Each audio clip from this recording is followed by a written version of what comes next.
आज पढ़ते हैं अपन इलेक्ट्रॉनिक्स में फ़िल्टर के बारे में। जो रेक्टिफायर की स्टडी की थी अपन ने। रेक्टिफायर में क्या होता है, आउटपुट के अंदर डीसी पार्ट भी होता है और एसी पार्ट भी आते हैं, यानी रिपल आते हैं यहाँ पर।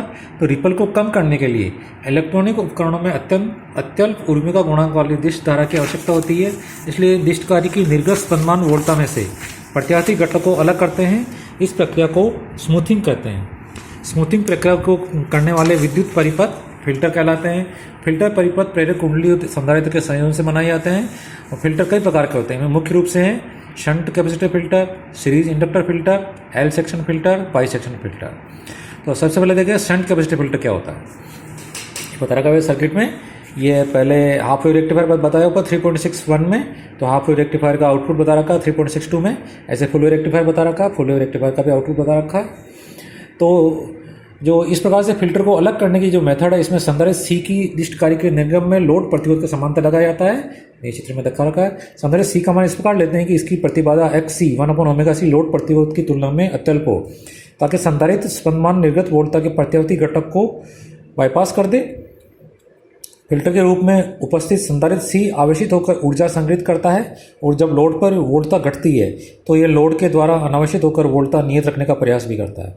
जब दिष्टकारी के डायोड में से धारा का संचालन होता है तो बिंदु P पर विभव का मान निर्गत स्पंदमान वोल्टता के शिखर मान EM तक बढ़ता है, जिससे संधारित्र का आवेशन महत्तम वोल्टता EM तक हो जाता है। जब निर्गत वोल्टता का मान कम होता है तो संधारित्र का अनावेशन प्रतिरोध RL में से प्रारंभ हो जाता है, और प्रतिरोध RL के द्वारा अनावेशित परिपथ के कालांक RLC पर डिपेंड करेगा। अनावेशन में किसी क्षण t सेकंड पश्चात संधारित्र पर विभव का मान V = EM e⁻t क्वेश्चन 1। यदि कालांक RLC का मान अधिक हो तो समीकरण सन्निकट होगा। इसको अप्रोक्सीमेशन कर रखा है यहाँ पर V = EM-EMT/RLC। क्वेश्चन 2। माना क्रमागत दो विभव शिखरों के बीच समय अंतराल T है, तो संधारित्र C का पुनः आवेशन समय T के पश्चात माना जा सकता है। आवेशन डायोड प्रतिरोध के द्वारा होता है, इसलिए बायसित डायोड का प्रतिरोध अत्यल्प होने से आवेशन के लिए कालांक भी अत्यल्प होगा। इसलिए पुनः आवेशन प्रारंभ होने की स्थिति में संधारित्र विभव का मान EM-EMT/RLC होगा। इस प्रकार लोड प्रतिरोध RL पर निर्गत वोल्टता का शिखर मान EM और EM-EMT/RLC के बीच में फ्लक्चुएट करेगा। चित्र में बता रखा देखिए आप।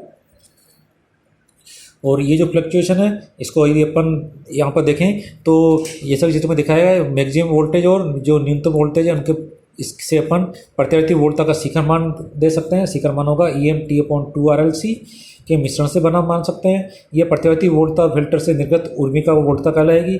दिष्ट वोल्टता EDC = EM-EMT/2RLC कहलाएगी, तथा उर्मिका वोल्टता का शिखर मान EMT/2RLC। तो जो फिगर है, ये 5 वाला फिगर, ये जो बता रखा है, इस फिगर के अनुसार उर्मिका वोल्टता सॉटूथ वोल्टेज की तुल्य है। जैसे संधारित्र के महत्तम आवेशन के समय पश्चात उर्मिका वोल्टता E = EM/2RLC t-2t। क्वेश्चन 5 इस प्रकार का ये फिगर बन अप्रोक्सीमेशन कर सकते हैं। तो इससे यहाँ पर इसका RMS मान अपन EAC होता है 1/T इंटीग्रल E² dt रूप में।